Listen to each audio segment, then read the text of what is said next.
Hai BHC Season 1, until everyone is well. Healthcare has never been about healthcare only. It's about behavior, it's about socioeconomic, it's about pollution, it's about regulation, it's about political system as well. Inilah yang kita pelajari, bahwa digital dan ekosistem approach itu harus dimiliki. So we have been doing it, we did it, and we will do it more. Like when I close my eyes and don't even care if anyone sees me dance. Like I can fly and I don't even think of touching the ground. Brand new. Kami di sini with all of you, with every one of you, will work really hard, will innovate, will collaborate until everyone is well. Saya Soleh Ayubi. Thank you.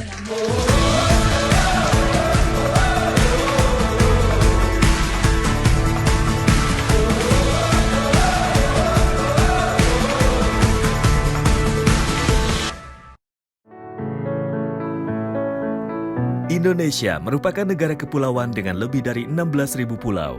Dengan luasnya wilayah Indonesia, masyarakat memerlukan akses kesehatan yang lebih baik.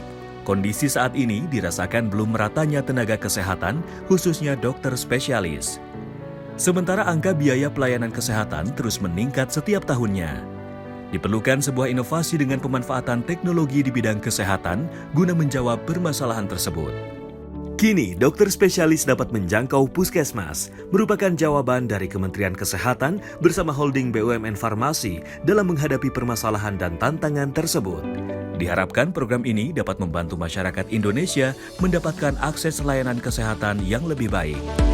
Dengan layanan telemedicine, pasien yang datang ke puskesmas langsung ditangani dokter umum menggunakan aplikasi Medevo yang dapat memberikan data secara real-time antara dokter umum kepada dokter spesialis agar pasien mendapatkan pelayanan yang maksimal tanpa perlu ke rumah sakit, teruntuk kasus spesialistik, dan non-kegawat daruratan. Setelah data pasien masuk ke aplikasi Medevo, pemeriksaan dilanjutkan dengan alat telediagnostik 15 parameter pemeriksaan Indofarma, yaitu alat pemeriksaan jarak jauh yang terintegrasi dengan aplikasi Medevo dan Indonesia Health Service Kementerian Kesehatan, di mana pemeriksaan dilakukan sesuai dengan kebutuhan diagnosa pasien.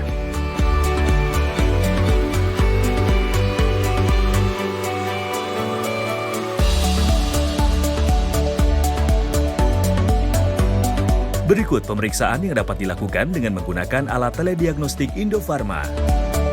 NIBP, pulse rate, SpO2, temperatur, heart rate, ECG, respiration rate, ultrasonography, blood glucose, blood lipid, otoscope, digital stethoscope, PCG, IBP, capnography. Dokter umum akan melanjutkan pemeriksaan serta mengisi hasil pemeriksaan tersebut di aplikasi Medevo. Data-data pasien diterima oleh dokter spesialis sehingga dapat melakukan pemeriksaan lanjutan terhadap pasien. Dokter spesialis akan mengisi diagnosa akhir untuk pasien dan memberikan resep obat melalui aplikasi Medevo yang dapat ditebus di puskesmas atau apotek terdekat. Hasil diagnosis akhir, peresepan obat, dan penunjang medis dapat dilihat oleh dokter umum yang ada di puskesmas. Saya senang sekali sudah bisa mendapatkan layanan kesehatan di puskesmas dengan adanya telemedicine. Dengan adanya telemedicine di puskesmas, beta full ongkos berobat jadi hemat. Terbanyak makan waktu dan tercapai di jalan. Sekarang, sudah ada layanan dokter spesialis di puskesmas. Kini, layanan telemedicine rujukan dari dokter umum ke dokter spesialis dapat diakses oleh masyarakat. Dengan demikian, masyarakat dapat mendapatkan layanan dokter spesialis dari puskesmas, serta Dinas Kesehatan dan Kementerian Kesehatan dapat melakukan pemantauan layanan telemedicine melalui dashboard yang telah disediakan. Program ini merupakan kerjasama Kementerian Kesehatan bersama holding BUMN Farmasi. Gusman, makan yang banyak, biar nggak disebut kurus sama tetangga. Semuanya kini terasa berbeda. Dulu, makan bersama ibu sudah menjadi kebiasaan. Ibu selalu menyiapkan makanan dan dengan bersemangat ia akan bercerita banyak tentang kehidupan. Hal manis yang selalu ia berikan menjadi sebuah asupan yang menguatkan. membuat cerita di meja makan menjadi kenangan. Ibu menjadi sosok panutan satu-satunya. Namun, hal manis tersebut tidak dapat bertahan selamanya. Kebiasaan yang telah tercipta dapat hilang bila kita tak turut menjaganya. Terkadang, kita dipaksa untuk siap menerima keadaan, mengganti kebiasaan lama menjadi kebiasaan yang baru. Sini, sama ayah aja. Beruntung, kami masih diberi kesempatan. Ini kebiasaan baru kami. Tidak ada kata terlambat untuk tetap sehat demi diri sendiri dan juga orang yang kita sayangi. Nenek, konsultasi dulu ya. Ibu, untuk obat diabetesnya masih dikonsumsi secara teratur kan ya? Telemedicine for everyone.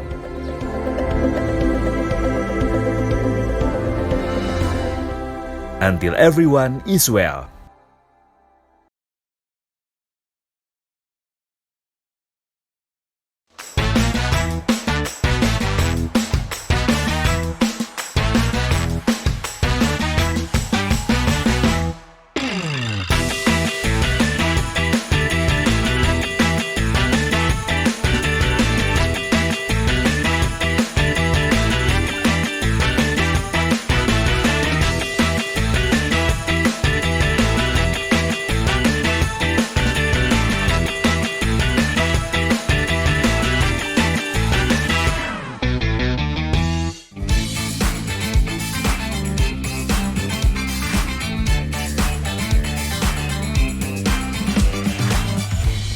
Halo, selamat malam MedFriend Sehat. Selamat datang di MedTalks, Medevo, Idea and Talks.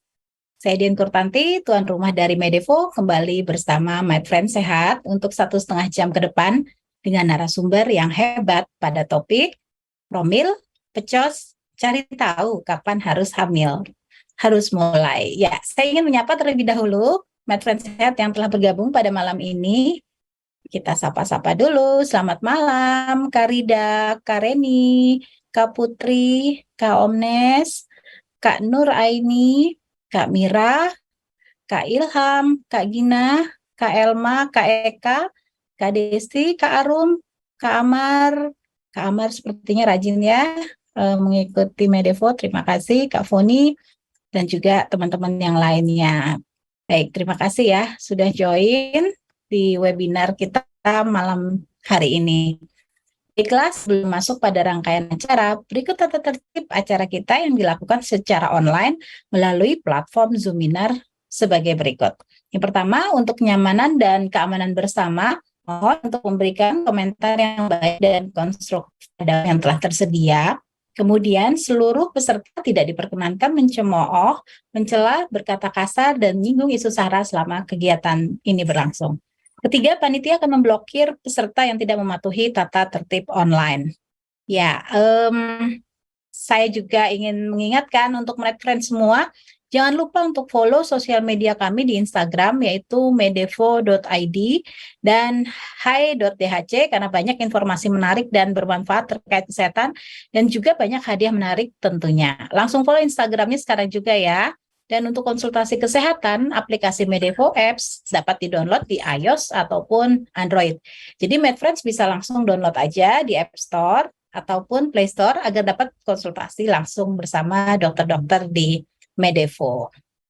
Ya, MedFriends Sehat, sindrom polikistik atau PCOS ini merupakan salah satu masalah ginekologi tersering pada perempuan di usia reproduktif. Berdasarkan European Society for Human Reproduction and Embryology dan American Society for Reproductive Medicine, didapatkan angka kejadian PCOS itu sebesar 15-20%, cukup banyak ya. Prevalensi PCOS ini sangat beragam, tergantung pada populasi dan kriteria diagnosisnya. Nah, di Indonesia, pada penelitian yang dilakukan oleh Sumapraja dan kawan-kawan tahun 2011, didapatkan frekuensi tertinggi pada rentang usia 26-30 tahun, yaitu sebesar 45,7%. Alasan yang paling sering menjadi penyebab pasien dengan sindrom ini datang ke dokter yaitu adanya gangguan pada siklus menstruasi, ini sekitar 85-90% dengan gejala oligomenore dan juga 30-40% biasanya dengan amenore sekunder. Dan selain itu gejala paling sering yaitu yang dikeluhkan adalah dengan infertilitas sekitar 90-95%. Serta kelainan lainnya seperti hirsutisme dan juga akne. PCOS ini merupakan salah satu penyebab pada kasus infertilitas. Karena itu, melalui webinar malam ini, diharapkan mampu menambah wawasan untuk mengenali faktor risiko, gejala, dan juga tanda klinis bagi masyarakat yang pada akhirnya diharapkan dapat menurunkan angka kejadian morbiditas PCOS secara bermakna melalui terapi yang tepat dan cepat. Ya, malam ini kita akan menyimak informasi dan berdiskusi seputar profil PCOS, cari tahu kapan harus mulai bersama Dr. Steven, spesialis obstetrik dan ginekologi. Dan sebelum masuk ke pembahasan, saya ingin mengingatkan kembali bahwa MedFriends yang sudah bergabung di Zoom webinar dapat langsung memberikan pertanyaan di kolom yang telah tersedia ataupun memberikan komentar positif membangun terhadap webinar kali ini. Juga kami informasikan bahwa identitas penanya bersifat rahasia dan kami hanya akan membacakan pertanyaannya. Ya, jadi MedFriends yang bergabung di Zoom webinar bisa langsung bertanya pada kolom yang tersedia ya. Karena nanti akan ada banyak hadiah menarik, yaitu ada 3 goodie bag menarik dari Medevo untuk penanya yang terpilih, serta saldo OVO untuk 4 orang pemenang masing-masing senilai 250.000 yang akan diundi di akhir acara. Baik, selanjutnya masuk pada paparan yang akan disampaikan oleh our obstetrician and gynecologist kita, Dr. Steven. Please.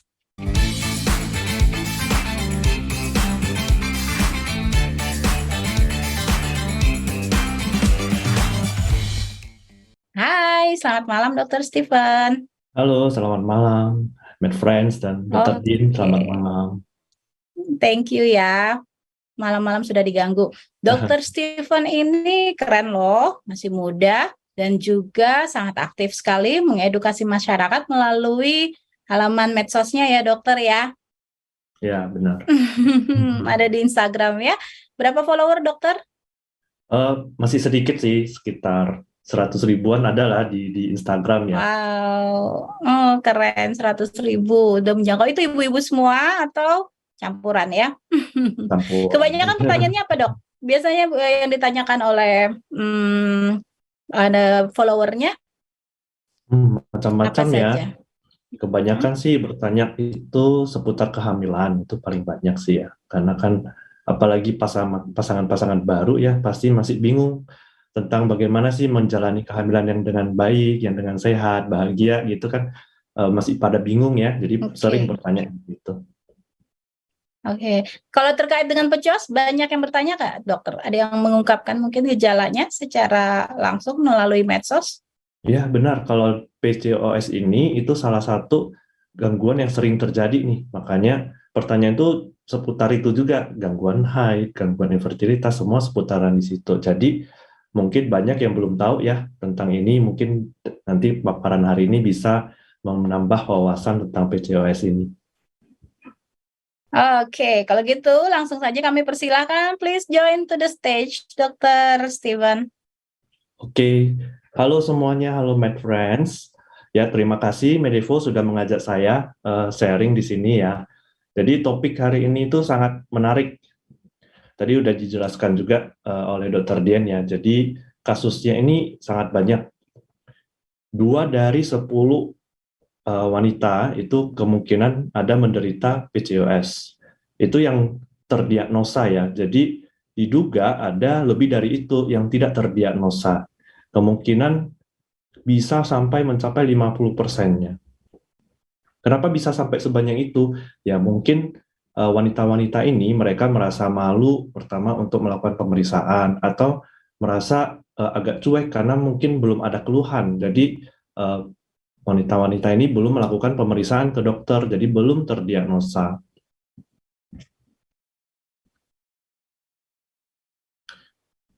Oke, kemudian kita harus tahu dulu ya apa itu PCOS. Nah, PCOS itu kepanjangannya adalah Polycystic Ovarian Syndrome. Kalau bahasa Indonesianya itu adalah sindroma ovarium polikistik. Mungkin lebih populer atau lebih sering kita dengar adalah PCOS. Jadi nanti untuk seterusnya kita pakai bahasa PCOS saja. Kalau kita pilah katanya ini ada poli ya, artinya banyak. Kemudian kistik ini menyerupai kantong berisi cairan atau menyerupai kista. Kemudian ovary ini indung telur atau ovarium. Nah, ovarium itu pada wanita reproduksi itu ada dua ya, kiri dan kanan. Jadi kalau disebut polikistik ovary itu terdapat banyak kantong kecil berisi cairan di ovarium, di indung telur di sini. Nah, kadang ada yang menyebutkan ini PCO. Nah, kalau dia sudah ada S-nya, itu namanya sindrom, artinya ini sudah ada kumpulan gejala. Jadi PCOS itu adalah kumpulan-kumpulan gejala yang berkaitan dengan PCO tadi.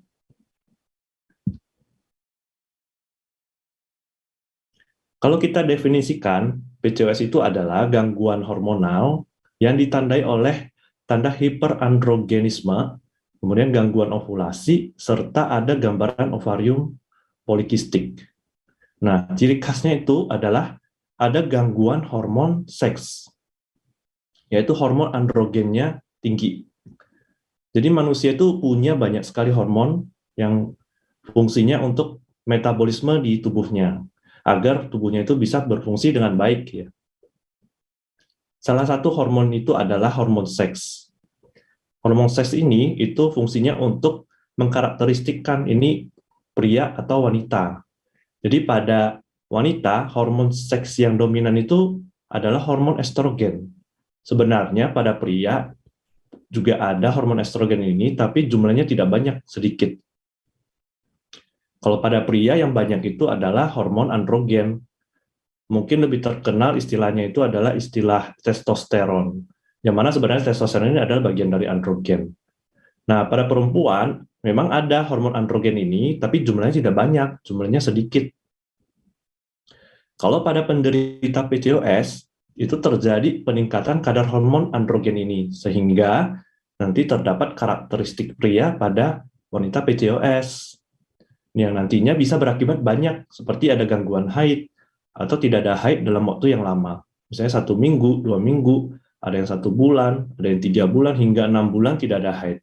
Karena tidak ada ovulasi atau terjadi gangguan ovulasi. Sebenarnya gampang ya untuk mendiagnosa PCOS. Kita hanya menggunakan kriteria Rotterdam. Diagnosanya itu ditegakkan adanya 2 dari 3 gejala di bawah ini ya. Jadi 1 itu ada oligo-ovulasi atau anovulasi, artinya tidak ada ovulasi atau sedikit ya terjadi ovulasi. Gejalanya itu tidak ada haid.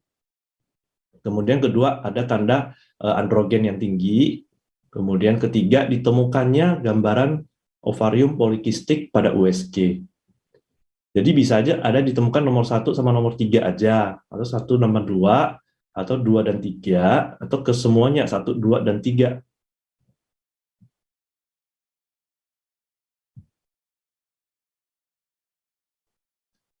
Jadi kalau kita menemukan wanita dengan gangguan haid, itu kemungkinan besar, karena 60-85% itu terdapat gambaran PCOS. Gangguan haid itu adalah berupa oligomenore atau amenorrhea. Oligomenore artinya dia ada gangguan haid, haidnya lebih panjang dari haid yang siklusnya normal. Yang normal itu berapa? 21 sampai 35 hari. Jadi oligomenore itu lebih dari 35 hari, dan amenorrhea itu lebih dari 3 bulan. Jadi haid yang normal itu siklusnya cara hitungnya gimana? Ada beberapa, bukan beberapa ya, sering juga yang nanya, kalau cara hitungnya gimana siklus haidnya? Jadi siklus haid itu dihitung dari hari pertama kita datang darah haid itu sampai hari siklus berikutnya di hari pertama haidnya datang. Jadi misalnya hari ini tanggal 1 kita datang haid, kemudian di haid berikutnya kita datang lagi, hari pertamanya 28, berarti siklus kita sekitar 28 hari. Nah, kita juga harus sebenarnya menyingkirkan penyakit-penyakit yang lain yang kemungkinan dapat menyebabkan gangguan haid ini. Contohnya ada gangguan tiroid ya, ada gangguan prolaktin, kadar prolaktin, hormon prolaktin tinggi, biasanya pada ibu menyusui, kalau normal itu normal ya kalau pada ibu menyusui. Ada juga gangguan yang menyebabkan kadar prolaktinnya tinggi dalam darah, misalnya ada tumor di otak dan lain-lain. Tanda yang kedua ini gejala hiperandrogenisme. Jadi secara klinis kita bisa lihat nih, ini yang paling sering ya, hirsutisme sangat khas. Dia tumbuh rambut di bagian yang umumnya ada pada pria, misalnya di kumis, janggut, di dada, di tangan, di perut, di kaki, ya. Kemudian gejala lainnya ada kerontokan rambut atau kebotakan, kemudian jerawatnya banyak dan sulit untuk sembuh, sudah sering berobat kemana-mana, tapi belum ada perubahan, dan kulitnya berminyak. Kalau tidak ada tanda-tanda ini, kita bisa konfirmasi dengan melakukan pemeriksaan laboratorium. Kita bisa menilai kadar androgen dalam darah. Nah, ini dia skor Ferryman-Gallwey. Jadi, ini hanya untuk menilai keparahan dari hirsutisme tadi, ya, bagian-bagian yang muncul rambut-rambut tadi, di kumis, di janggut, di dada, di perut, di lengan, di kaki, di pinggang, dan di punggung. Nah, kemudian yang ketiga, ini ada gambaran ovarium polikistik pada saat USG. Jadi pada saat USG, terutama dokter biasanya akan menganjurkan USG-nya transvaginal. Artinya kita menggunakan alat USG, ada probe ya, itu nanti dimasukkan ke dalam vagina. Kenapa harus transvaginal?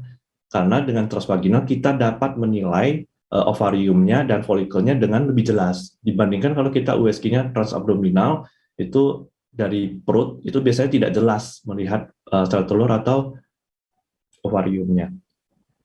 Ini yang normal ya. Jadi yang normal itu biasanya ada beberapa folikel. Nah, yang bulat-bulat ini sebenarnya itu namanya folikel ya. Jadi di dalamnya itu ada sel telur. Di ovarium ini banyak banget sel telur, bisa ribuan ya. Jadi di setiap bulannya itu nanti karena pengaruh hormon yang normal, ada beberapa folikel yang akan membesar. Kalau dia membesarnya sudah cukup, sudah matang, nanti akan terjadi ovulasi atau sel telur yang di dalam ini akan keluar. Itu normalnya. Kalau terjadi gangguan hormon seperti PCOS, jadi dia banyak folikel yang ikut tumbuh, ini kecil-kecil, tapi tidak maksimal, tidak sampai mencapai ukuran yang untuk ovulasi. Nah, jumlahnya biasanya 12 atau lebih, dan diameternya hanya 2-9 mm.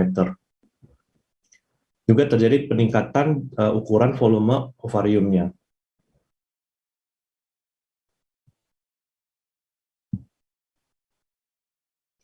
Ya, penyebabnya ini belum diketahui, atau tidak diketahui dengan pasti ya.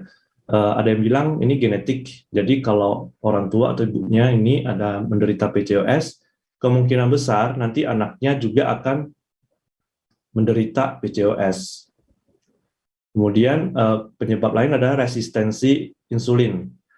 Resistensi insulin juga bisa didapat atau turunan, bisa juga karena pengaruh lingkungan atau gaya hidup, pola hidup yang tidak sehat, pola hidup yang buruk ya. Mungkin pola makannya sembarangan, tidak pernah jaga makan, kemudian tidak olahraga atau kegemukan. Apa sih resistensi insulin ini ya? Jadi dalam tubuh kita itu ada organ namanya pankreas. Dia berfungsi mengeluarkan hormon insulin.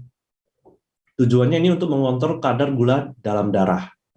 Biasanya kalau kita makan, itu karbohidrat dan atau gula ya, atau yang manis-manis, nanti itu akan menyebabkan darah kita itu gulanya meningkat. Nah, nanti ini akan memberikan sinyal ke pankreas untuk mengeluarkan insulin. Insulin ini akan berusaha merubah gula itu menjadi cadangan energi, biasanya ke otot, lemak, ya, ke hati. Nah, nanti sampai kadar gulanya normal. Pada kondisi pasien PCOS, ini terjadi resistensi insulin. Artinya, tubuh kita sudah tidak sensitif terhadap insulin atau berkurang sensitifnya. Sehingga diperlukan lebih banyak insulin untuk mengubah gula tadi menjadi cadangan energi. Sehingga kita memerlukan insulin yang sangat tinggi, baru gulanya menjadi normal. Akibatnya kadar hormon insulin di dalam darah tinggi terus. Nah, ini akan berakibat mengganggu hormon-hormon yang lainnya. Karena tubuh kita itu semua hormon itu berkaitan. Satu terganggu bisa mengganggu yang lain. Nah, yang di sini hormon insulin dapat mengganggu hormon androgen. Hormon androgen ini akan ikut meningkat, sehingga nanti akan timbul gejala-gejala yang seperti yang sudah dijelaskan tadi. Makanya tidak heran ya nanti ada dokter akan meresepkan metformin. Metformin sebenarnya obat diabetes ya. Jadi itu adalah insulin sensitizer. Jadi dia akan meningkatkan sensitivitas insulin untuk supaya kalau kita tidak butuh banyak insulin untuk mengubah kadar gula tadi.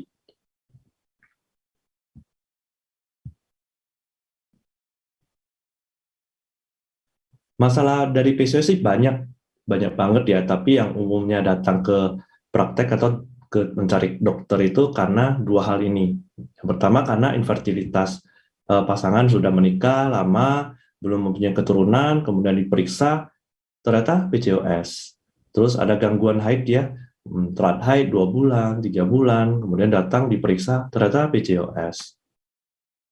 Ada masalah lain yang bisa ditimbulkan, ya mungkin bukan sekarang, tapi itu di kedepannya, mungkin 10 tahun lagi, 15 tahun lagi.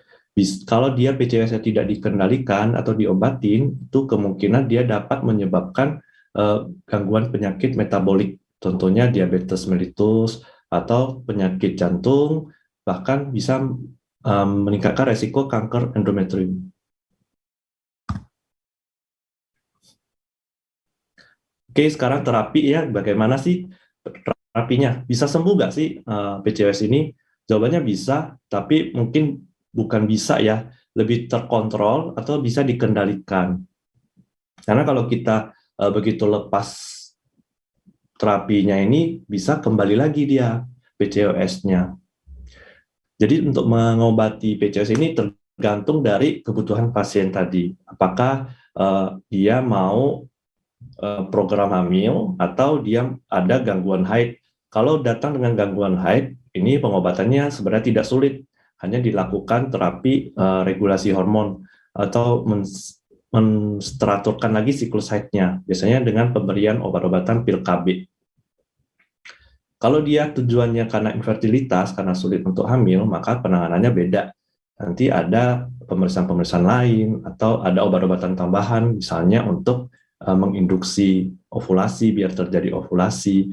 Gitu. Kalau haidnya belum teratur, diteraturkan haidnya, tapi tidak bisa dengan pakai pil KB, karena kalau pakai pil KB yang lama nanti kan nggak bisa hamil ya, bertolak belakang. Nah, tapi apapun itu, kita harus terapi utamanya adalah dengan modifikasi gaya hidup. Jadi semua pasien penderita PCOS itu harus modifikasi gaya hidup. Karena sebagian besar penderita PCOS itu pasti pola hidupnya kurang baik atau kurang sehat. Bahkan kemungkinan hampir keseluruhannya. Memang tidak gampang, harus konsisten dan lama. Karena biasanya kan ini penyakitnya udah lama ya, mungkin dari sejak remaja sudah pola hidup tidak sehat sampai sekarang usia 20-an, nggak mungkin dalam waktu seminggu, sebulan akan langsung selesai kondisinya. Kita butuh waktu biasanya 3 bulan sampai 6 bulan. Kemudian, apakah bisa hamil lagi nanti? Bisa, pasti bisa. Kemudian banyak juga ya pasien-pasien saya ya yang datang dengan keluhan infertilitas, dapat PCOS, belum ada terapi, hanya dengan modifikasi gaya hidup, 3 bulan datang lagi sudah hamil. Jadi sangat bisa diterapi. Bagaimana modifikasi gaya hidupnya? Jadi ada 4 ini ya, jadi dari pola makan, diet, olahraga yang rutin, istirahat yang cukup, tidur minimal 6-8 jam sehari, diusahakan tidurnya malam. Kemudian mengurangi stres. Stres, pikiran, tekanan, atau ada masalah yang bisa membuat pikiran menjadi stres, itu harus sebisa mungkin dihindari.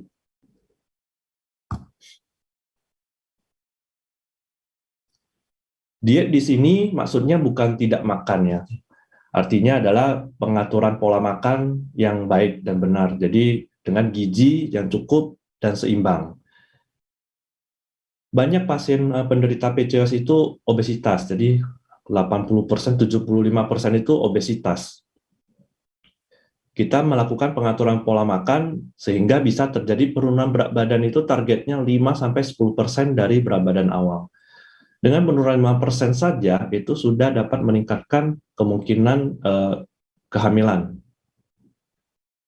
Jadi caranya sebenarnya sih lebih baik konsultasi ke ahli nutrisi karena setiap orang itu berbeda-beda ya pola diet yang baiknya.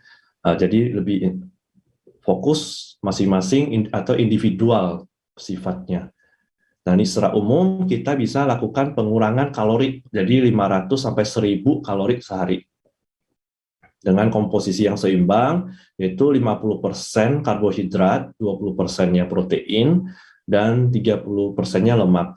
Biasanya kan kalau normal kita makan 60-70% karbohidrat ya, jadi karbohidrat diturunkan. Bukan berarti no karbo ya, banyak salah kaprah dibilang PCOS nggak boleh makan karbohidrat, jadi karbohidratnya nol, ya nggak boleh begitu. Justru dengan yang pola makan tidak seimbang malah membuat PCOS-nya tidak akan sembuh.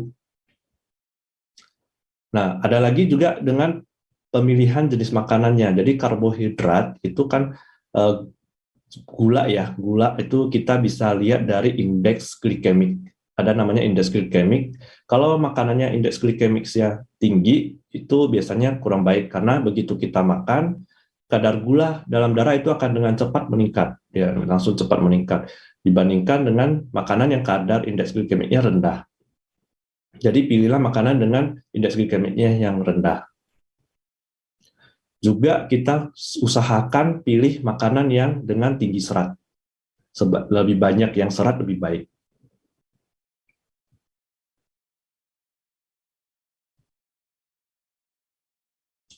Nah, ini adalah contoh ya makanan-makanan yang dengan indeks glikemiknya tinggi itu bubur, beras ya, nasi itu tinggi sekali 92 sampai 88. Ya, yang bagus itu ini ada yang makin rendah makin bagus kentang ya. Ini buah-buahan. Ternyata buah semangka itu tinggi juga nih, buah semangka 72.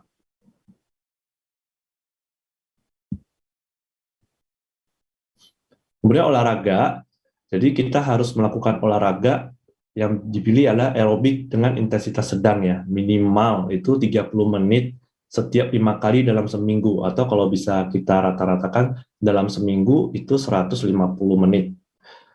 Atau bisa juga kita gunakan aerobik yang berintensitas lebih berat, itu 20 menit setiap 3 kali dalam seminggu.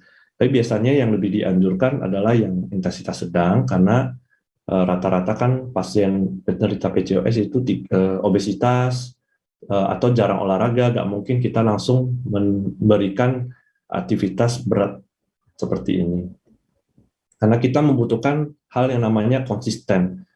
Kalau kita bisa konsisten itu sangat baik ya. Kadang kalau kita berikan yang terlalu berat, nanti mungkin dalam waktu 1 minggu, 2 minggu udah merasa capek, merasa bosan, dan nggak mau dilanjutkan lagi. Olahraga yang dipilih bisa banyak hal ya, yang sifatnya aerobik itu contohnya jogging, jalan cepat, berenang, sepeda, ya senam, itu bisa. Kalau bisa juga kita tambahkan dengan olahraga yang strength ya, bisa dengan angkat beban, bisa dengan yoga.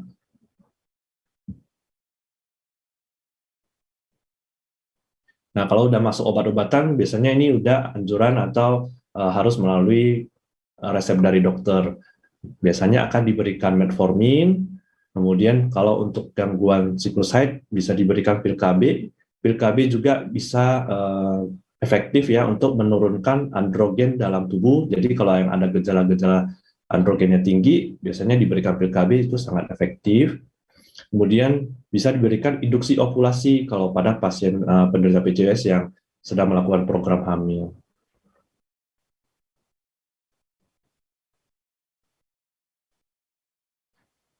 Bisa juga kita lakukan operasi namanya laparoskopi ovarian drilling. Jadi folikel-folikel tadi itu dibakar atau dikeluarkan cairan yang ada di dalamnya.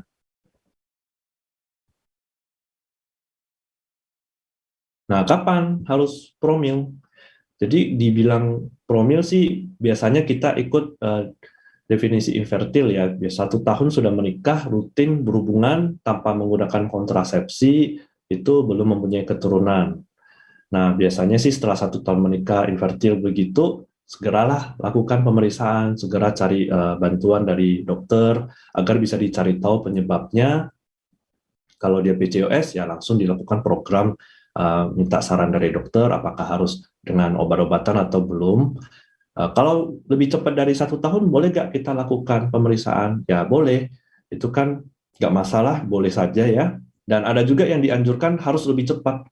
Contohnya kalau dia sudah ada penyulit, misalnya usianya udah di atas 35 tahun ya, atau misalnya sudah ada gangguan haid dari sejak sebelum menikah, nah itu harus lebih cepat dilakukan pemeriksaan atau untuk lakukan program.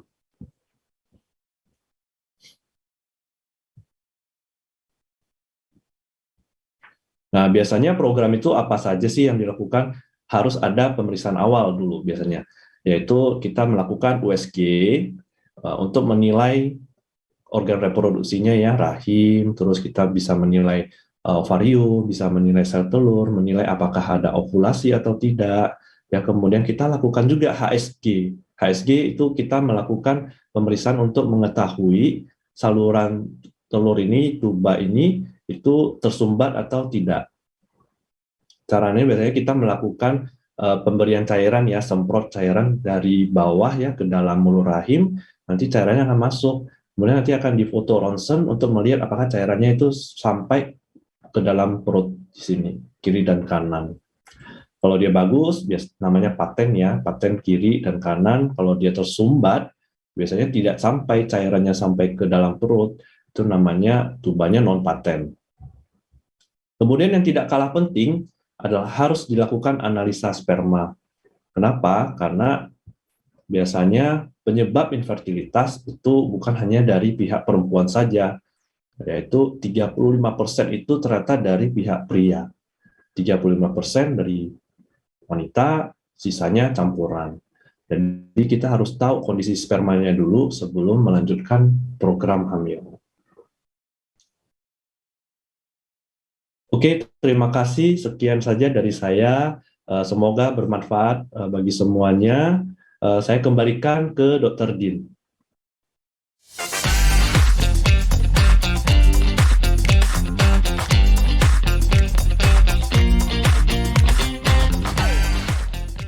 Ya, demikian tadi pemaparan dari Dr. Steven. Dan juga saya ingin mengingatkan kembali untuk MedFriend semua, jangan lupa untuk follow sosial media kami di Instagram, yaitu medevo.id dan hai.dhc, karena banyak informasi menarik terkait kesehatan dan juga banyak hadiah menarik di sana. Langsung follow Instagramnya sekarang juga ya. Dan untuk konsultasi kesehatan, MedFriend dapat langsung download Medevo Apps di iOS ataupun Android. Jadi MedFriends bisa langsung download aja di App Store ataupun Play Store agar dapat konsultasi langsung bersama dokter-dokter di Medevo. Baik, sebelum masuk ke pembahasan, saya ingin mengingatkan bahwa MedFriends yang sudah bergabung di Zoom Webinar dapat langsung memberikan pertanyaan di kolom yang telah tersedia. Ini sudah banyak sekali pertanyaan. Kemudian bisa juga memberikan komentar positif yang membangun terhadap webinar kita kali ini.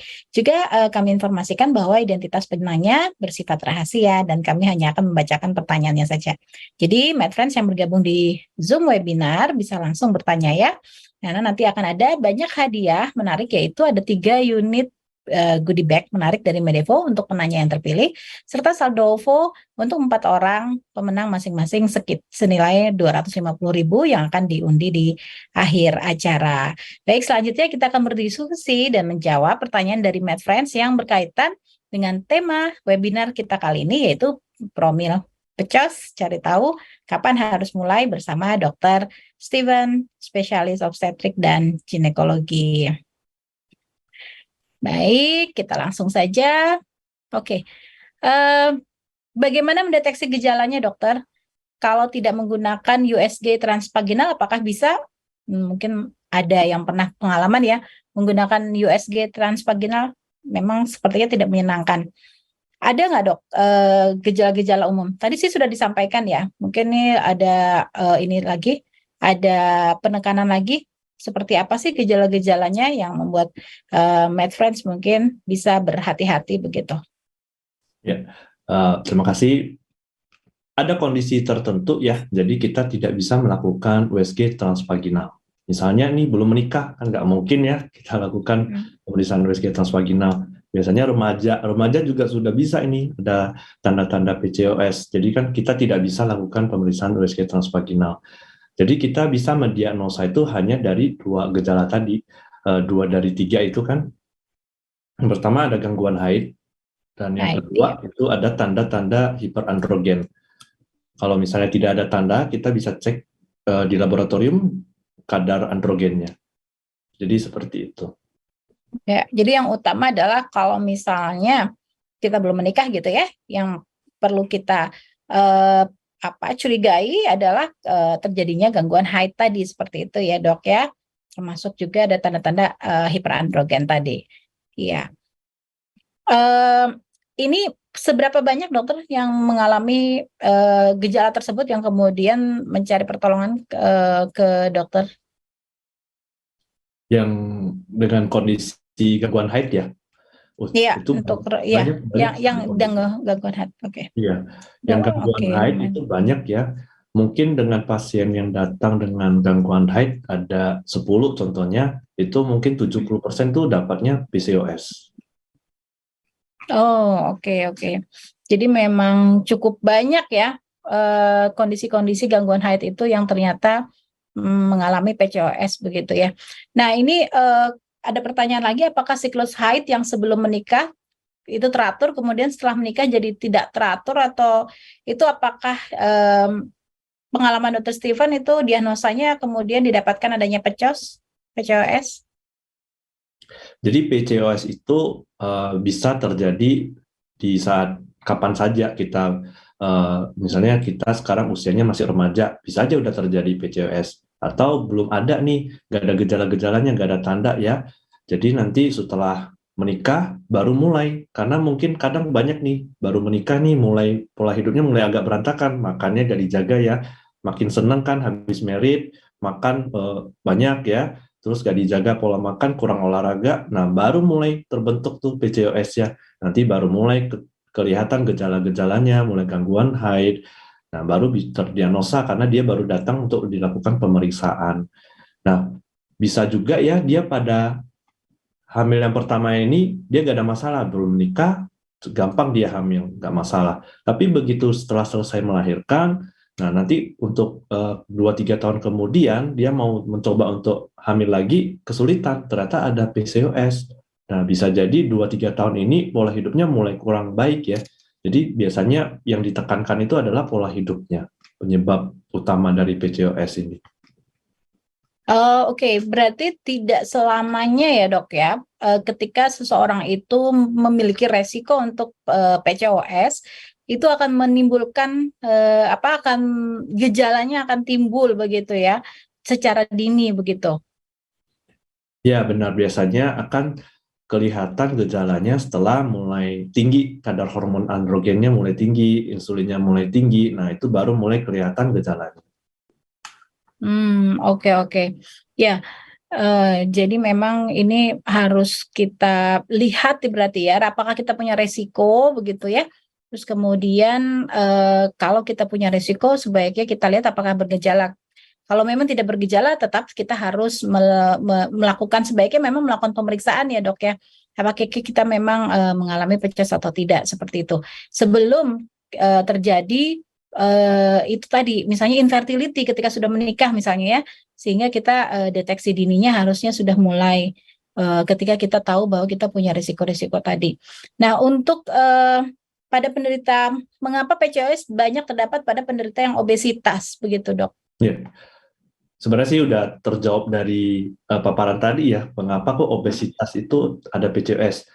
Karena yaitu, obesitas itu karena pola hidupnya yang kurang baik ya, makanan yang kurang dijaga, terus terjadi resistensi insulin, sehingga nanti hormon-hormon insulin ini menyebabkan tingginya kadar androgen. Nah, apalagi ditambah lagi ya mungkin dia ada faktor genetik juga, itu juga dapat meningkatkan kemungkinan dia terdapat PCOS. Apakah semua perempuan atau wanita gemuk PCOS? Memang belum tentu, tapi ada namanya faktor genetik yang meningkatkan resiko dia terdapat PCOS di kemudian hari. Iya, oke.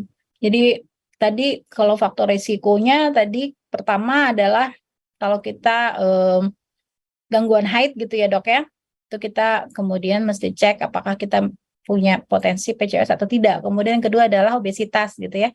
Dan sebenarnya untuk mengatasi itu kita yang paling pertama terlebih dahulu adalah yang harus kita lakukan melakukan perubahan terhadap gaya hidup tadi ya dok. Oke. Nah ini ada lagi pertanyaan seperti yang dokter sebutkan tentang gangguan haid. Sebelumnya saya dulu sering minum suplemen penggemuk badan. Saya haid tapi penggemuk badan saya haid, tapi waktunya kadang 3 bulan baru haid atau 2 bulan baru haid. Kadang darah yang keluar hanya coklat dok selama 7 hari, tapi kadang juga merah darah haidnya. Apakah yang saya alami ini bisa berdampak terhadap infertility dan ini juga penyebab bisa saja dari suplemen tersebut? Ini bertanya terkait dengan gangguan haid seperti itu dok akibat konsumsi suplemen. Ya, jadi sebenarnya ya kalau untuk mengatur berat badan, untuk pola hidup yang sehat itu sebaiknya dihindarin dari yang namanya pil-pil yang tidak jelas. Misalnya kita mau kurus nih, banyak tuh iklan-iklan di luar itu dengan pil pelangsing atau dengan trik-trik tertentu bisa menurunkan berat badan dengan cepat. Atau untuk pil untuk menambah berat badan. Nah, kita tidak tahu itu kandungannya itu sebenarnya kandungannya apa dan fungsinya apa. Jadi sebaiknya dihindarin hal-hal seperti itu. Yang lebih baik adalah bagaimana kita mengatur supaya pola hidup kita, pola makan kita itu benar. Gimana caranya? Ya kita harus cari tahu dengan konsultasi yang detail ke ahli nutrisi atau dokter gizi supaya kita bisa tahu nih apa yang salah dari cara makan kita, makanan apa yang paling baik supaya kita berat badannya lebih ideal. Nah, dengan melakukan itu saja biasanya kita bisa mendapatkan hormon-hormon lebih stabil sehingga nanti tidak terjadi gangguan haid. Nah, kalau melihat dari gejala ibu yang tadi ya ada kemungkinan memang ada masalah hormon, kemungkinan ya, kalau kita kan belum melakukan pemeriksaan yang lain ya, kemungkinan masalah hormon. Jadi ya pertama dicari tahu dulu penyebabnya, benar gak ini karena hormon. Kalau memang karena gangguan hormon itu ya diterapi hormonalnya. Iya.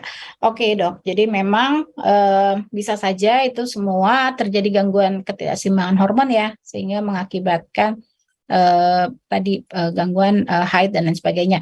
Nah dok, itu apakah misalnya dengan gangguan haid ini, misalnya orang dengan amenore, sebenarnya kalau dari data di atas juga bisa ya, dia amenore itu berarti tidak haid ya dok ya.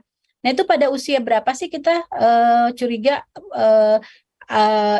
itu sudah mengalami sebuah gangguan begitu amenore tersebut. Ini misalnya ada usia 20 tahun, kemudian dia belum haid. Nah itu apakah termasuk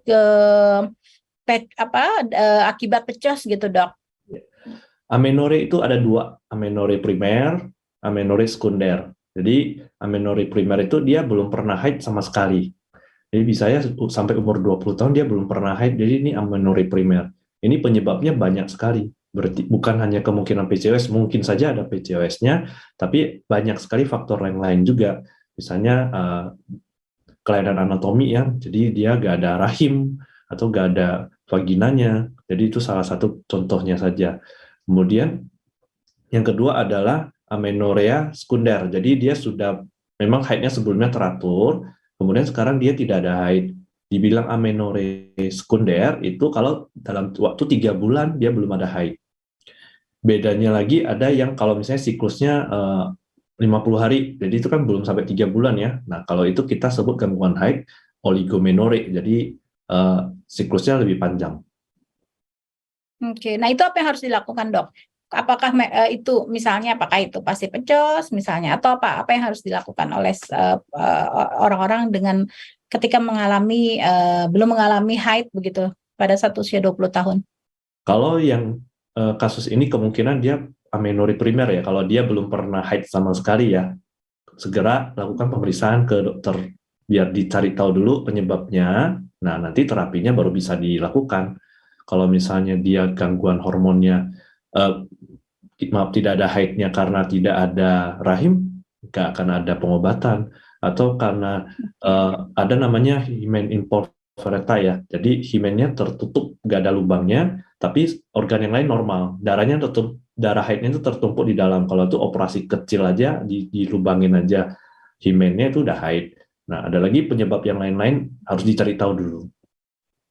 Ya, jadi ada berbagai macam penyebab juga ya pada saat seseorang mengalami amenorrhea gitu ya dokter ya. Jadi jangan self diagnosis kalau misalnya dari sini kemudian habis dapat materi terus kemudian merasa curiga itu pecah saja, padahal itu tadi pentingnya kita melakukan pemeriksaan ke dokter untuk mengetahui, untuk mencari tahu penyebabnya, karena bisa saja ada berbagai macam penyebab.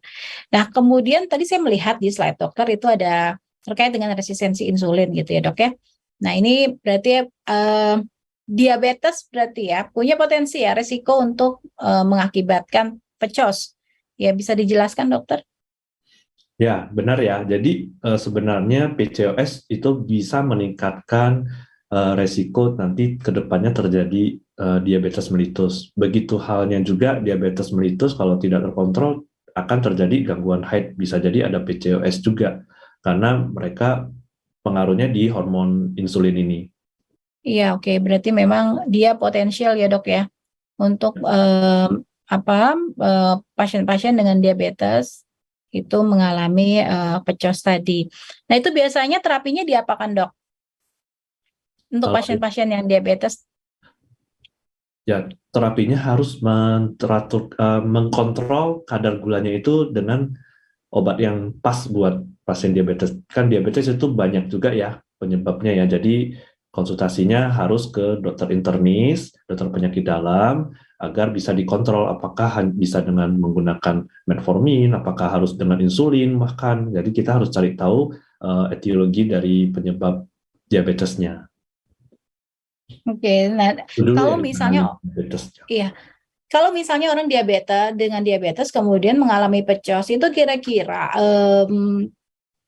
apa potensi atau proyeksinya untuk bisa program hamil itu berapa besar ya dokter ya? Kalau berapa besar saya sulit untuk jawab ya. Jadi yang penting sih ini dia berkesinambungan ya. Jadi terapinya kita terapi diabetesnya itu, kemudian terapi PCOS-nya, dan kan terapinya juga hampir mirip ya. Diabetes ada modifikasi gaya hidup juga, ada pengobatan juga, ada obat-obatan juga. Cuma harus diingatkan lagi kalau diabetes mellitus hamil itu meningkatkan resiko kehamilan nantinya. Jadi bisa meningkatkan resiko keguguran, bayi besar dan sebagainya. Jadi walaupun dia nanti sudah hamil, mungkin nanti dia perlu penggunaan insulin selama kehamilan.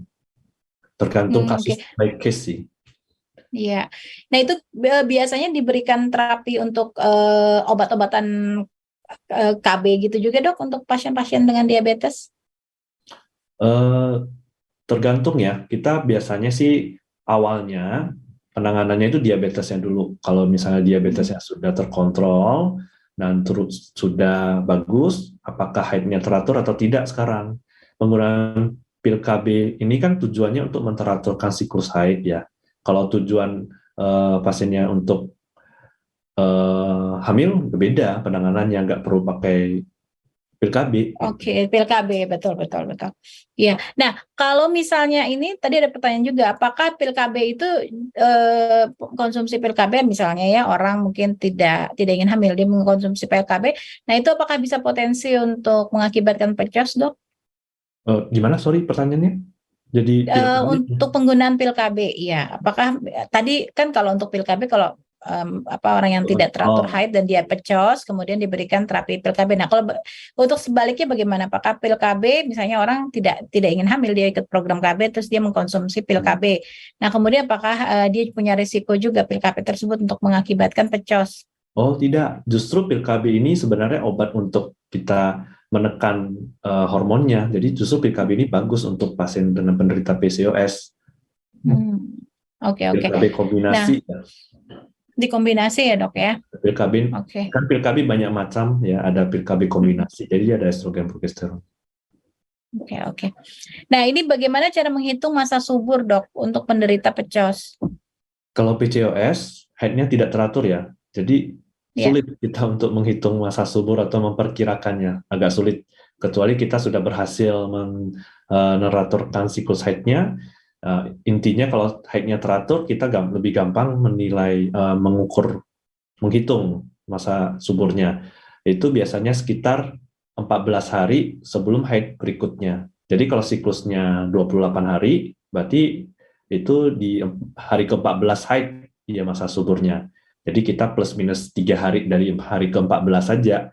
Tapi kalau siklus haidnya agak panjang, mungkin 32 hari ya berarti dikurangin 32 kurang 14, itulah masa suburnya. Nanti di plus minuskan 3 hari di hari itu. Iya. Nah, ini kalau kita tidak cermat pas mengetahui hari haid pertamanya itu kapan gitu ya, pada saat kita dapat haid, ini agak sulit juga. Makanya kita mesti ketika ingin melakukan program itu sepertinya harus betul-betul melakukan pengamatan begitu ya, Dokter Steven ya. Kecuali sudah program ya, biasanya kalau sudah program ke dokter ada pemberian obat induksi ovulasi.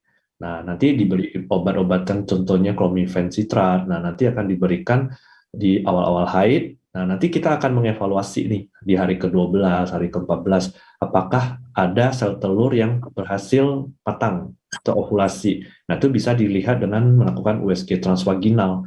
Itu lebih akurat biasanya. Ya. Oke. Nah, ini untuk penderita PCOS apakah hanya bisa hamil melalui program IVF, Dok, atau bayi tabung? Tentu saja tidak ya. Jadi banyak sekali kasus ya saya mendapatkan di praktek sudah terdiagnosa PCOS, saya anjurkan modifikasi pola hidup, kadang diberi tambahan metformin, itu dalam waktu 3-6 bulan, itu kadang balik sendiri, dok saya sudah hamil, belum dilakukan pengobatan yang lain-lainnya. Seringnya seperti itu. Jadi nggak perlu sampai harus bayi tabung, kecuali memang sudah resisten ya. Jadi dia udah modifikasi gaya hidup belum berhasil, sudah diberikan obat-obatan induksi ovulasi nggak berhasil, mungkin bisa dipertimbangkan untuk dilakukan bayi tabung atau IVF, atau mungkin boleh dilakukan inseminasi dulu. Ini kalau misalnya ada pasangan dia udah menikah puluhan tahun terus kondisi tidak obesitas gitu ya dok ya. Nah ini apakah memang penyebabnya itu pasti sebagian besar adalah PCOS dok? Kalau yang sudah lama menikah seperti itu ya, sudah 10 tahun, sebaiknya sarannya sih harus melakukan check up yang lebih lengkap ya, supaya bisa tahu penyebabnya yang mana, dan artinya kita berkejaran dengan waktu. Mungkin kalau udah 10 tahun menikah, bisa saja umur ibunya udah di atas 35 tahun. Nah, kemungkinan sel telurnya udah akan berkurang dan kualitasnya sudah akan menurun. Jadi kita harus lebih cepat melakukan pemeriksaan, menentukan apa sih penyebabnya kok belum hamil-hamil. Jangan-jangan gara-gara spermanya nih, mungkin belum pernah diperiksa spermanya. Saya pernah dapat kasus seperti itu. Jadi 5 tahun program sendiri, makan ini dari kata tetangga, minum ini dari sana gitu kan. Terus si ibunya ya yang disuruh program. Ibunya datang sendiri ke dokter lain, misalnya kan udah dikasih obat ini itu, terus begitu disuruh periksa spermanya kosong, nggak ada spermanya, azoospermia. Jadi selama ini kan dia menghabiskan waktu, menghabiskan biaya yang percuma. Nah itu bagi pasangan bapak-bapak harus ingat ya. Jadi kalau mau melakukan pemeriksaan sebaiknya berdua ya dokter ya. Ya Dua-dua baik perempuan maupun prianya juga harusnya dilakukan pemeriksaan karena bisa saja dipikir PCOS gitu ya, dikira gangguan itu ada pada perempuan, ternyata gangguannya justru pada prianya begitu. Ya, dan ini kita bacakan lagi ya dok ya, masih banyak sekali nih pertanyaan nih. Menarik sepertinya memang. Saya PCOS tahun lalu pernah blight ovum dan kuret. Setelah itu ada penebalan dinding rahim sampai 14 mm. Setelah terapi Norelut sebulan menjadi 6 mm sampai sekarang belum turun-turun. kemarin sampai 51 hari nggak mens, terus dipancing Norelut. Akhirnya setelah habis 10 hari, alhamdulillah selang 2 hari mens. Kemudian setelah haid, saya diberi obat KB untuk 3 siklus. Yang saya tanyakan, kalau obat KB dikonsumsi di usia saya 27 tahun ini, apakah tidak mengganggu kesuburan ya dok? Dan apakah harus 3 bulan agar hasilnya maksimal? Apa tidak bisa sebulan atau 2 bulan saja? Ya, silakan Dr. Stephen. Ini ada gangguan, Pil KB ada itu blight ovum. ya. Oh, saya jelaskan dulu ya tentang blighted ovum. Jadi salah satu penyebab atau yang meningkatkan resiko terjadinya keguguran di kehamilan di awal dan kejadian hamil kosong atau blighted ovum, ya salah satunya adalah kurang baiknya sel telur ya atau ovum atau sel sperma. Jadi itu salah satunya PCOS. Makanya harus dilakukan terapi. Yang paling utama adalah modifikasi gaya hidup dulu, jangan lupa. Kemudian kalau misalnya haidnya belum teratur, mau diteraturkan boleh. Biasanya dokter bisa juga meresepkan pil KB ya. Jadi pil KB itu bukan mengganggu kesuburan, tapi dia malah membantu untuk menteraturkan siklus haidnya. Jadi malah membuatnya lebih baik ya.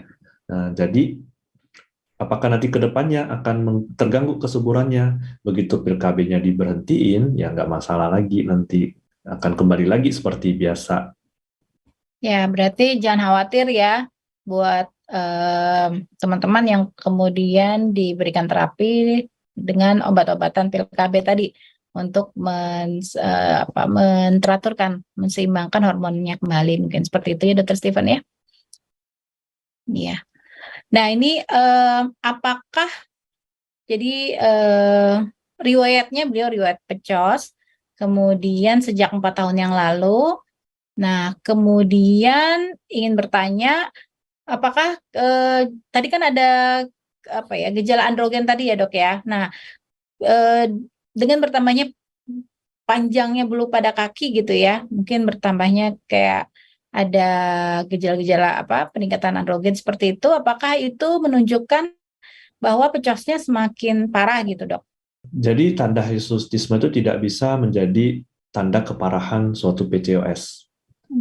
Jadi itu juga tergantung dengan ras. Jadi ada orang tertentu, etnis tertentu itu kelihatan lebih banyak tumbuh hirsutisme tadi. Tapi ras tertentu dia malah nggak ada tumbuh rambut-rambut seperti itu gitu. Nah biasanya sih, dan juga diperhatikan kakinya tumbuhnya di mana. Yang lebih dominan biasanya di daerah paha ya, paha ke bawah. Terus bagian lengan ke atas. Kemudian di daerah kumis atau janggut. Nah biasanya di situ yang lebih dominan. Tapi bukan berarti kita bisa menunjukkan sebagai keparahan PCOS. Iya. Jadi memang tidak bisa menjadi indikator ya dok ya. Yang pasti harusnya lakukan pemeriksaan saja untuk melihat sejauh mana perkembangan pecosnya ya yang ada di tubuh saat ini, apakah sudah terkontrol ataukah ternyata masih akan menimbulkan gangguan-gangguan yang lainnya. Baik, kita ke pertanyaan. Tanda yang paling baik PCOS sudah terkontrol atau enggak adalah mulai teratur siklus haid, itu salah satu tanda yang baik. Oh, oke. Jadi itu yang bisa. Ada lagi nggak dok yang lain selain siklus haid yang teratur? Ya, berhasil hamil. Ya, bagi teman-teman yang memang menginginkan kehamilan ya. Baik, nah ini saya pernah hamil kembar, tetapi anak-anak saya meninggal karena prematur. Setelah melahirkan saya pakai KB suntik 1 bulan sekali selama 6 bulan. Stop KB karena ada rencana ingin hamil lagi. Setelah lepas KB kurang lebih 8 bulan saya kontrol ke dokter kandungan dan saya didiagnosa pecos. Setelah dilakukan USG transvaginal, sel telur saya kecil-kecil dan adanya faktor pendukung lainnya. Nah ini gimana dok? Jadi ini sih arahnya mungkin apakah karena pil KB saya ya gitu, mungkin seperti itu kali ya. Gimana? Tapi tadi kan dokter Stephen sudah bilang bahwa bukan karena pil KB seperti itu. Mungkin bisa diinikan lagi dok, dijelaskan kembali. Ya, jadi penyebab dari PCOS itu terutama ya itu faktor dari genetik ya. Kemudian kedua adalah pola hidup yang kurang sehat yang menyebabkan terjadinya resistensi insulin. Jadi dari dua ini yang paling menyebabkan dari PCOS. bukan dari penggunaan pil KB, obat-obatan pil KB atau suntik KB, bukan. Ya, jadi ini bisa saja tadi kan Dokter Steven udah bilang tuh hamil gitu ya, bisa hamil nih gitu. Tapi ternyata setelah berikutnya muncullah si gejala pecos tadi yang mungkin tidak dialami pada kondisi yang pertama, mungkin begitu ya dok ya. Karena dia bisa saja muncul ya, resiko itu sudah ada di dalam diri kita, tapi kemudian karena akibat gaya hidup kita gitu kali ya, Dokter Steven ya, gaya hidup kita, maka dia akan muncul kemudian gitu. Iya, biasanya kalau habis lahiran punya anak, yang difokuskan anaknya tuh. Jadi diri sendiri biasa udah agak terurus biasanya. Nah, itu salah satu pemicunya. Mungkin dulu masih sering lah sempat untuk olahraga. Nah, begitu punya anak, yang dipikirkan anak dia udah jarang untuk luangkan waktu untuk olahraga lagi. Itu contohnya. Atau stres mungkin ya? Stres juga, ya bisa nggak? Bisa juga. Stres juga bisa ya dok ya? Untuk memicu kemudian timbulnya gejala atau timbulnya pecos di kemudian hari misalnya seperti itu. Kalau kita memang memiliki resiko tersebut ya.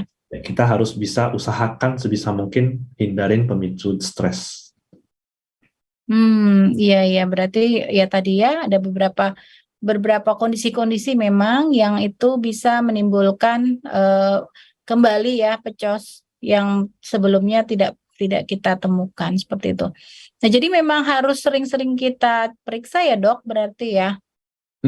Sering periksa itu tidak harus ya, tapi yang paling utama itu kita harus menerapkan pola hidup sehat itu seumur hidup jadinya.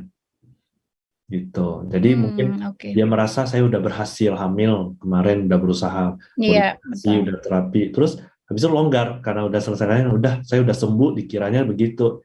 Ternyata balik lagi 2 tahun lagi karena PCS-nya kambuh. Jadi itu harus dilakukan seumur hidup. Bisa dikatakan ya penyakit seumur hidup. Berarti memang harus terus kita kontrol ya untuk menangani ini. Nah, ini bagaimana cara memperbesar sel telur yang kecil pada penderita pecos yang sedang program hamil, dok? Kalau secara modifikasi gaya hidup aja belum berhasil, ada namanya dokter akan memberikan induksi ovulasi. Itu bisa dengan pemberian obat-obatan, ada namanya contohnya clomifen citrat ya. Nanti itu bisa diberikan biasa di awal di awal haid ya. Jadi nanti dipantau apakah berhasil induksi ovulasinya di hari ke-12. Kalau misalnya belum berhasil, itu berarti tidak berhasil, artinya resisten. Ya harus dinaikkan dosisnya atau harus ditambahkan obat yang lain. Ada lagi obat suntik juga bisa untuk induksi ovulasi. Itu tergantung dari kondisi pasien ya dok ya, pilihan-pilihan terapinya? Tergantung kondisi pasien masing-masing. Iya, oke. Berarti nanti untuk lebih tepatnya memang harus berkonsultasi ke dokter ya, untuk kemudian dipilih mana yang terapi yang paling tepat. Kemudian kita lanjut lagi ke pertanyaan berikutnya. Saya dan suami sudah menikah lama, usia lebih dari 40 tahun. Haid lancar, hasil analisa sperma suami juga bagus, tapi sampai saat ini masih belum hamil. Kebetulan saya dan suami bekerja, kami kondisinya obesitas. Nah, mungkin minta ininya dok, minta advice-nya seperti apa? Jadi udah berapa tahun ya? 4 tahun ya? Udah lama, nggak dibilang sih udah berapa tahun menikah. Dan usianya udah lebih dari 40 tahun. Usianya saat ini sudah lebih dari 40 tahun, dok. Sarannya pertama ya harus segera cari dokter untuk dilakukan pemeriksaan secara lengkap untuk mencari tahu penyebabnya dari mana, dan agar bisa segera dilakukan solusinya, apakah harus dengan bayi tabung kah atau yang lain, karena saya nggak tahu nih pemeriksaan apa saja yang sudah dilakukan nih. Kalau cuma analisa sperma itu bagus ya syukur, tapi yang lainnya kita belum periksa ya, misalnya HSG apakah bagus nggak saluran tubannya, terus adakah penyakit yang lain. Kalau misalnya bagus semua ya mungkin bisa inseminasi kah ataukah kita lanjut ke arah bayi tabung. Iya, iya, berarti harus dicek terlebih dahulu ya dok ya, untuk Dan kondisi ininya, obesitasnya kondisinya secara sangat, baik. harus sangat diperhatikan, itu sangat harus diperhatikan. Kita harus menurunkan sebisa mungkin, menurunkan berat badan. Jadi saran dari dokter Stephen adalah yang pertama, lakukan kontrol terhadap berat badannya terlebih dahulu, lakukan program untuk weight loss management, tapi tentunya yang tepat ya. Bisa konsultasi mungkin dengan dokter ahli gizi atau ahli gizi. Terus kemudian yang kedua, ya lakukan pemeriksaan secara menyeluruh gitu ya dok ya. Eh, Tidak hanya mungkin dari sisi sperma, tetapi mungkin ada tadi bisa dilakukan HSG dan lain sebagainya untuk melihat betul apa di gangguannya ada di mana. Mungkin begitu ya dok. Ya, Baik. Nah ini apakah ada pantangan untuk pasien-pasien yang mengalami pecos dok? Katanya mitos ada tidak boleh makan tahu tempe. tidak ada pasangan Protein. khusus ya untuk Tidak ada PCOS gitu, tidak ada. Intinya di makanan yang bergizi dan seimbang, itu intinya. ya. Caranya Oke. seimbang gimana ya, harus ada campuran semua protein, karbohidrat, Harus ada kalori ya dok ya. lemak, Sorry, iya, karbohidrat ya. Tetap. mineral, vitamin itu harus lengkap semuanya dan harus seimbang. Ada kan kalau orang Asia ya, terutama Indonesia kan makannya itu kebanyakan nasi biasanya. 70% di piring itu Karbo. nasi biasanya. Nah, itu aja udah salah. Jadi kita harus mengatur mulai dari sana. Nasinya mungkin harus dikurangin jadi 1/4 piring saja. Yang banyak itu adalah setengahnya harus sayur, buah. Nah, nanti 1/4-nya lagi itu protein, termasuk tahu dan tempe. Ya. Ya, dan jangan juga semuanya lemak gitu ya, atau Iya, harus. protein semua, kemudian karbonya nggak ada sama sekali gitu ya. Iya, Karbonya diganti dengan karbo dengan indeks glikemik yang rendah tadi ya dok, yaitu ya, benar sayur-sayur dan sekali. buah-buahan bisa diganti itu. Ini nyambung sih dengan materi kita yang minggu lalu terkait dengan gizi tadi. Ya baik. Nah, kemudian apakah ada olahraga yang cocok dok untuk para penderita pecos? Saya selalu ini memberikan saran ya kepada pasien penderita PCOS itu, mulailah dengan yang ringan dulu, karena kita membutuhkan ini konsistensi. Jadi kita harus komitmen, harus konsisten, dan jangka panjang. Jangan langsung melakukan olahraga yang berat. Kalau kita lakukan olahraga yang berat di awal-awal, biasanya kapok, nggak mau lagi biasanya. Kapok. Iya, nanti Iya. baru sebulan, ya habis itu kendor lagi, nggak jadi. Iya, semangat di awal gitu ya. Iya, jadi mulailah dari yang ringan dulu, misalnya jalan dulu ya. Yang olahraga yang dipilih itu bagusnya yang kardio, sifatnya kardio, dan bisa dikombinasi dengan yang strength ya. Contohnya angkat beban juga boleh, yoga seperti itu. Kardio contohnya ya jalan, jogging, sepeda, berenang, itu bagus. Jadi mulai dari yang Iya, intensitas ringan dulu, nanti ringan. pelan-pelan ditingkatkan gitu, pelan-pelan ditingkatkan sampai tubuh kita bisa menyesuaikan. Iya, ya. Berarti memang tadi tidak cukup hanya dengan lifestyle-nya adalah dengan kontrol dietnya, tapi juga harus melakukan aktivitas fisik. Tapi ya itu jangan langsung, apalagi itu yang belum terbiasa ya untuk melakukan olahraga, jangan langsung intensitas berat. Karena satu kali berat habis itu besok nggak mau lagi olahraga. Ya dok ya. Nah kemudian ini pecos itu apakah sama dengan kista ovarium dok? Oh beda, kalau kista ovarium itu terjadi, folikelnya itu besarnya besar banget ya. Folikelnya bisa sampai lebih, kalau kita bilang kista fungsional biasanya ukurannya kecil 3-6 cm dan itu biasanya normal, nggak masalah. Ada lagi jenis kista yang lain, kista endometriosis misalnya, nanti itu beda. Kalau PCOS dia ukurannya kecil-kecil di dalam sel telur, di dalam ovariumnya ukurannya 2-9 mm, itu polikistik namanya, jadi dia menyerupai kista kecil-kecil. Kalau dari pecos bisa punya potensi mengakibatkan kista ovarium nggak berkembang? Ya mungkin saja, bisa terjadi, bisa aja. Oke. Nah ini ada salah satu partisipan bertanya sudah menikah 9 bulan tetapi belum hamil. Haidnya lancar, siklus 29 sampai 35 hari selama 3 sampai 5 hari. Dan baru periksa ke dokter kandungan di USG tidak ada kista maupun penyakit lainnya, tetapi ovarium sebelah kanannya lebih besar, banyak sel telur yang menumpuk tidak turun sehingga tidak pernah terjadi ovulasi dan didiagnosa pecos.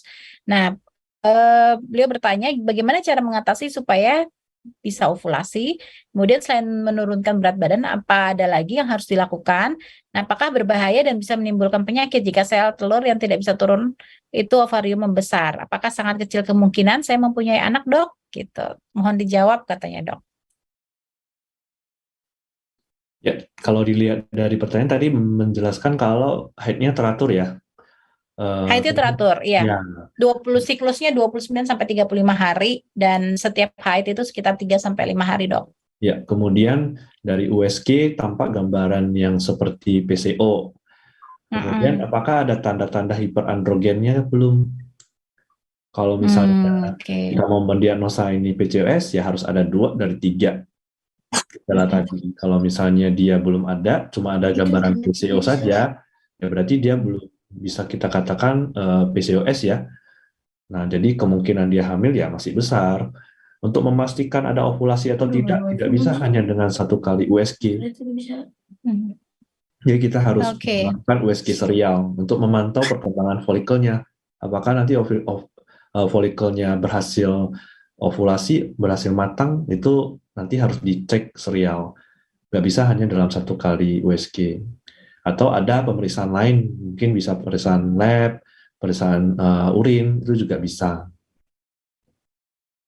Nah, ini gimana, Dok, supaya bisa ovulasi katanya? Nah, kalau misalnya memang tidak ada ovulasi, ya kita harus mencari tahu penyebabnya, apakah memang benar PCOS ya. Kalau karena PCOS, yang paling utama tadi modifikasi gaya hidup. Kalau belum berhasil, nanti bisa ditambahkan kalau memang benar PCOS dan ada resistensi insulin, ditambahkan metformin dan bisa ditambahkan obat induksi ovulasi. Oke, jadi begitu ya, bagi Mad Friends tadi yang bertanya, ini selain melakukan perubahan gaya hidup ya untuk menurunkan berat badan misalnya, nah ini nanti dicek lagi, kalau belum berhasil maka mungkin dokter akan memberikan pengobatan seperti tadi ya, Dok ya, metformin, kalau misalnya memang terjadi resistensi insulin seperti itu.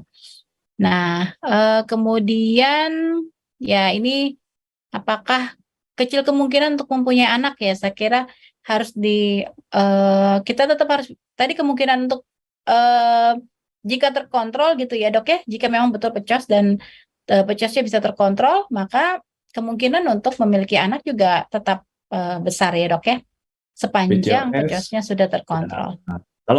Kalau penyebabnya hanya PCOS, itu kalau terkontrol kemungkinan besar hamil sangat besar. Kalau hanya PCOS ya kita menyingkirkan yang menganggap yang lain itu normal ya. Ya. Iya. Jadi buat teman-teman yang mengalami hal tersebut, jadi jangan khawatir, tetap berusaha ya.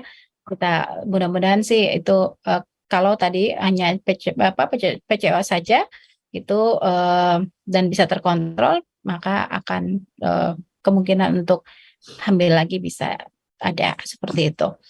Ya, saya kira ini masih banyak ya pertanyaannya, tapi waktu kita sudah semakin malam. Nanti untuk pertanyaan-pertanyaan berikutnya silahkan Mad Friends Sehat semuanya bisa langsung ke Instagramnya Dr. Steven. Gimana, Dok? Boleh diberikan Instagram informasi? Saya di @Steven_SPOG. Oke, nah bisa langsung bertanya dengan Dr. Steven atau nanti Dr. Steven bergabung dengan kami di Medevo, bisa memberikan konsultasi secara online. Nanti bagi Mad Friends semuanya yang ingin berkonsultasi bisa langsung ke Dr. Steven kalau Dr. Steven sudah bergabung ya di Medevo. Baik. Terima kasih Dr. Steven untuk kesempatannya sharing dan menjawab pertanyaan-pertanyaan dari Mad Friends semua. Dan untuk Med Friends, jangan kemana-mana ya, karena kita akan lanjut bagi-bagi hadiah untuk Med Friends di segmen selanjutnya. Ya, terima kasih banyak, Dr. Steven. Ya, sama-sama. Sukses ya. Terima kasih Dan semuanya. semangat selalu untuk memberikan edukasi kesehatan yang terbaik untuk masyarakat. Oke, selanjutnya kita ke drawing door prize.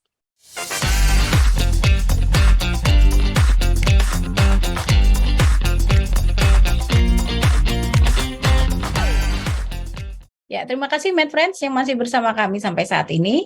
Tiba saatnya untuk pengundian door prize, yaitu saldo OVO masing-masing senilai Rp250.000 untuk 4 orang pemenang. Langsung saja kita undi, siap-siap Med Friends, kita masuk ke pengundian pertama ya. Kita hitung mundur bersama 3, 2, 1.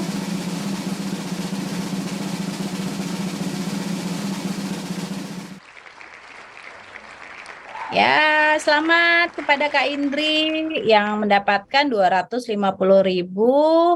Yang pertama saldo OVO. Baik, kita selanjutnya ke undian yang kedua.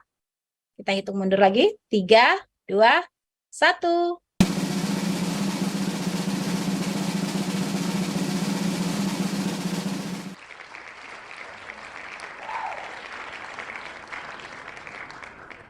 Oke, selamat ke Kak Cindy. Kita ke yang berikutnya, undian ketiga. 3, 2, 1.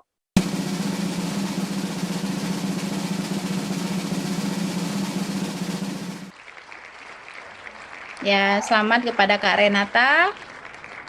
Yang terakhir, kita ke undian berikutnya. 3, 2, 1.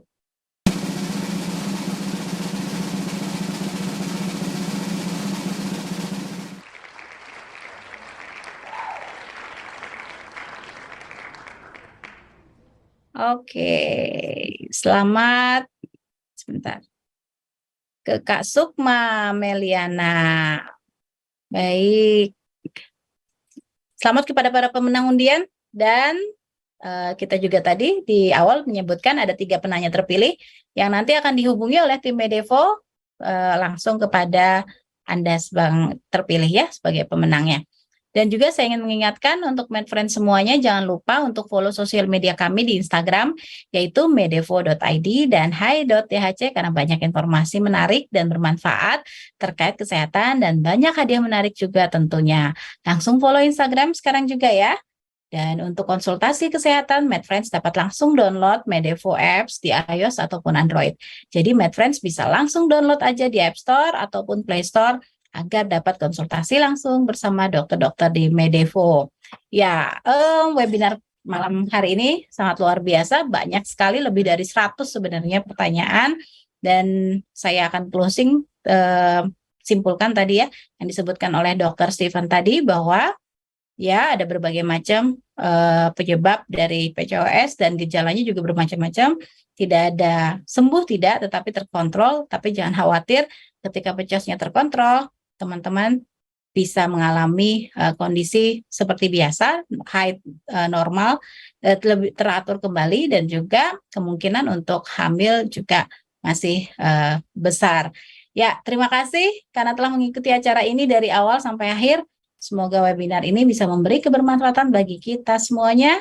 Saya Dian Kurtanti dan tim Medevo pamit undur diri malam ini. Sampai bertemu kembali di Metalks, Medevo, Idea, and Talk selanjutnya. Bye-bye, sampai jumpa. Have a good night.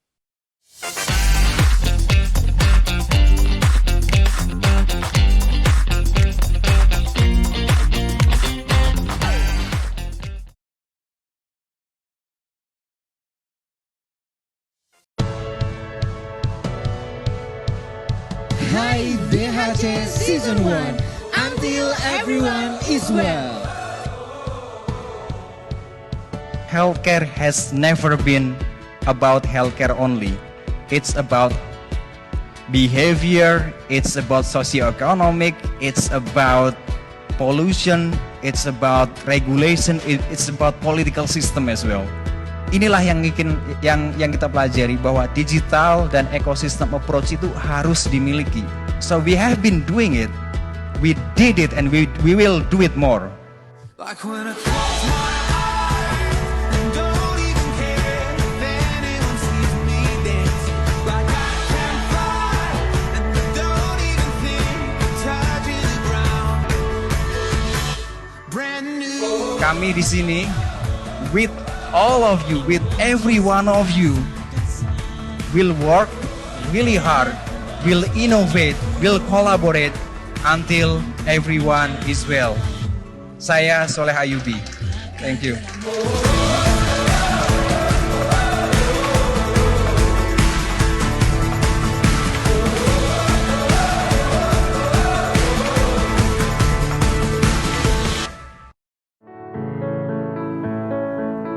Indonesia merupakan negara kepulauan dengan lebih dari 16.000 pulau. Dengan luasnya wilayah Indonesia, masyarakat memerlukan akses kesehatan yang lebih baik.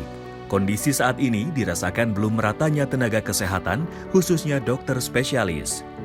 Sementara angka biaya pelayanan kesehatan terus meningkat setiap tahunnya. Diperlukan sebuah inovasi dengan pemanfaatan teknologi di bidang kesehatan guna menjawab permasalahan tersebut. Kini, dokter spesialis dapat menjangkau puskesmas, merupakan jawaban dari Kementerian Kesehatan bersama holding BUMN Farmasi dalam menghadapi permasalahan dan tantangan tersebut. Diharapkan program ini dapat membantu masyarakat Indonesia mendapatkan akses layanan kesehatan yang lebih baik. Dengan layanan telemedicine, pasien yang datang ke puskesmas langsung ditangani dokter umum menggunakan aplikasi Medevo yang dapat memberikan data secara real-time antara dokter umum kepada dokter spesialis agar pasien mendapatkan pelayanan yang maksimal tanpa perlu ke rumah sakit, teruntuk kasus spesialistik, dan non-kegawat daruratan.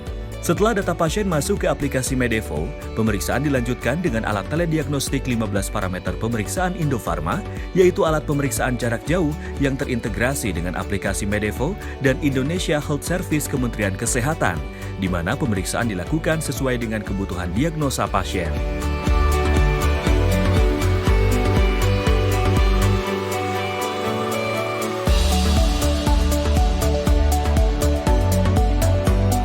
Berikut pemeriksaan yang dapat dilakukan dengan menggunakan alat telediagnostik Indofarma.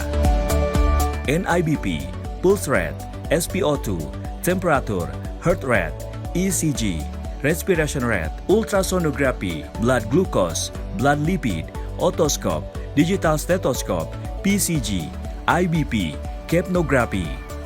Dokter umum akan melanjutkan pemeriksaan serta mengisi hasil pemeriksaan tersebut di aplikasi Medevo. Data-data pasien diterima oleh dokter spesialis sehingga dapat melakukan pemeriksaan lanjutan terhadap pasien. Dokter spesialis akan mengisi diagnosa akhir untuk pasien dan memberikan resep obat melalui aplikasi Medevo yang dapat ditebus di puskesmas atau apotek terdekat. Hasil diagnosis akhir, peresepan obat, dan penunjang medis dapat dilihat oleh dokter umum yang ada di puskesmas. Saya senang sekali sudah bisa mendapatkan layanan kesehatan di puskesmas dengan adanya telemedicine. Dengan adanya telemedicine di puskesmas, beta pul ongkos berobat jadi hemat. Terbanyak makan waktu dan tercapai di jalan. Sekarang, sudah ada layanan dokter spesialis di puskesmas. Kini, layanan telemedicine rujukan dari dokter umum ke dokter spesialis dapat diakses oleh masyarakat. Dengan demikian, masyarakat dapat mendapatkan layanan dokter spesialis dari puskesmas, serta Dinas Kesehatan dan Kementerian Kesehatan dapat melakukan pemantauan layanan telemedicine melalui dashboard yang telah disediakan. Program ini merupakan kerjasama Kementerian Kesehatan bersama holding BUMN Farmasi. Gusman, makan yang banyak, biar nggak disebut kurus sama tetangga. Semuanya kini terasa berbeda. Dulu, makan bersama ibu sudah menjadi kebiasaan. Ibu selalu menyiapkan makanan dan dengan bersemangat ia akan bercerita banyak tentang kehidupan. Hal manis yang selalu ia berikan menjadi sebuah asupan yang menguatkan. Membuat cerita di meja makan menjadi kenangan. Ibu menjadi sosok panutan satu-satunya. Namun, hal manis tersebut tidak dapat bertahan selamanya. Kebiasaan yang telah tercipta dapat hilang bila kita tak turut menjaganya. Terkadang, kita dipaksa untuk siap menerima keadaan. Mengganti kebiasaan lama menjadi kebiasaan yang baru. Sini, sama ayah aja. Beruntung, kami masih diberi kesempatan. Ini kebiasaan baru kami. Tidak ada kata terlambat untuk tetap sehat demi diri sendiri dan juga orang yang kita sayangi. Nenek, konsultasi dulu ya. Ibu, untuk obat diabetesnya masih dikonsumsi secara teratur kan ya? Telemedicine for everyone.